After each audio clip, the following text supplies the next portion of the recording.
Ano yung mga red flag sa mga lalaki? Ano po, for me po, ang red flag po sa lalaki is yung, kunwari, may babae na po sila, then nag-entertain pa po sila ng ibang girl. Ano ang red flag sa lalaki? Madami.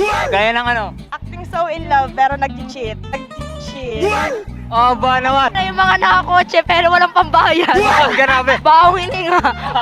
Red flag pala yung babaeng hininga? Malamang. Sige nga, tingnan mo mabaho. Ilabas mo na lahat ng galit mo sa mga lalaking red flag. Kasama yata kami doon. Lahat ng lalaki. Ano ba? Ano? Mula lahat hindi kami kasama doon. Siyempre, walang pakialam sa akads, bobo, ganun. Meron kaming pakialam sa...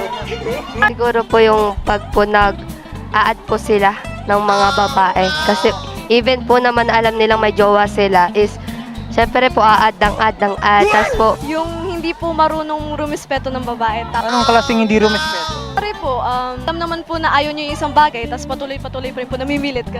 Ano yung mga bagay na yun? Kuwari po, ayaw nyo po muna ng physical touch. Hindi po niya kayang respeto yung boundaries nyo. Ganun. First of all, yung mga red flag talaga yung mga babaero. Babaero. May pinanguhugutan tayo dyan ah. Mga taong nagbibigay na motibo pero sa huli iiwan ka lang. Pinaasa. Mga hindi nag-update. Di nag-update, pinaasa. Oh, ikaw. May GBF, best friend. So, dapat kami lang.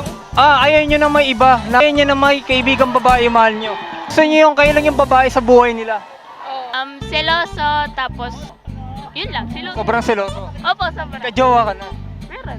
May jowa ka ngayon. Seloso siya.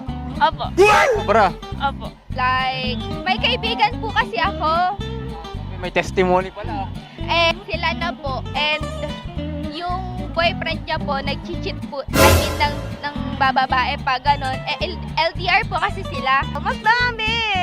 Nasa TikTok. Ano nasa TikTok? Kapag kunyari, papasok kayo sa buhay ng isang babae, kailangan magseryoso kayo. Hindi yung ang tahimik niya, tapos nanggugulo kayo. Tapos wala, sisirain niya lang din. Grabe, patay kayo mga lalaki kayo. Kaya kayo maging loyal na kayo ha. Alam sa... Ano ako sa mga lalaking babaho nga?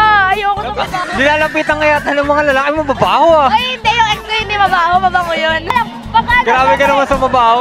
Siyempre, pagkano ka, nasa isang place ka, tapos may kasama kayong lalaki, ang baho-baho. Yung mga pinagseselosan niya. Mga nakakasama ko. Kumbaga may mga kaibigan kang lalaki. Ito Ayaw niyang kasamahan ko. Bakit naman? Ayaw. Gusto niya kayo lang. Opo, Gusto niya babae lang yung kasama. opo. Opo. Sabahan mo naman. Then, Kasi nagkwenta ko ba ng ibang buhay ha? okay lang yan. Then, habang wala yung kaibigan ko, yung boyfriend niya, nag-ano po siya ng ibang girl po. So, yun. Ganun po yung red flag para sa akin. Yun lang po. Nag-example ka pa talaga ng istorya ng ibang tao. Pero totoo talaga, red flag naman talaga yon. po siguro po magre-react din po kasi parang big deal po doon sa babae. Po, nag-heart. Magko-comment po lalo kasi po, you know naman na may jowa ka, bakit ano ka pa, magaganon ka pa, di ba? Tapos po, syempre yung kapag pare po may mga pageants, tumitingin sila, nasigaw sila, even nandun sa tabi nila yung jowa nila. Yun lang po. Ginawa yata yun sa'yo kaya nakakapagay nakikita mo lang sa'yo. Hindi po marunong manglibre. Libre. Marunong man libre. Buraot yung lalaki. Yung lalaki pa po yung nanghihingi doon sa babae. So, naburautang ka na ng lalaki. Ilang beses na? Madami beses na po. Ilang beses na siguro mapera ka. Mga kapal po kasi mukha ng mga lalaki ngayon. Hoy, hindi kami kasali dyan ha. Baka gusto magpalibre sa'yo kasi mayaman ka daw. Hindi naman po. Mababalayo ka, baho ka. Bakit? Kailangan pambayad. Dapat sagot ng lalaki. Hindi naman, 50-50 ganun. Alam ko na, bakit naburautang ka na ba ng lalaki? Nag-date ba kayo na ikaw Ako nagbayad? binibigyan ng ex ko ng kung ano-ano eh. Spoiled ka pala ng ex mo. Hindi. Baka na, nag-date yung babae at lalaki. Tapos yung babae yung nagastos. Parang, Nakaka-turn off yun. sobrang nakaka-turn out.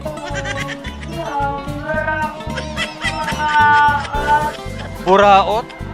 Tapos ganun. Tapos parinig ng pyesa, ganun. Libre naman dyan. Yeah. Oo, nakaka-turn off yun. Wag kayong magpapalibre sa babae. Dapat pag nakikipag-date kayo, diba? Dapat kayo nalilibre sa mga babae.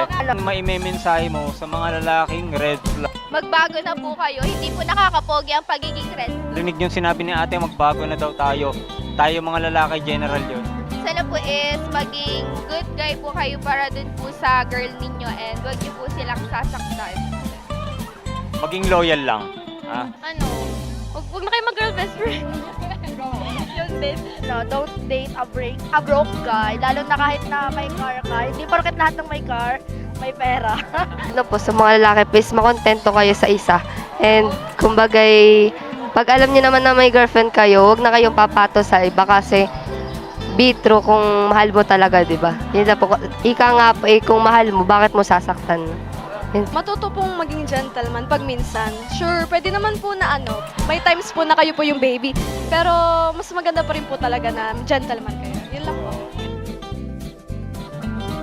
Huwag ka sobrahan at nakakasakal. Walang,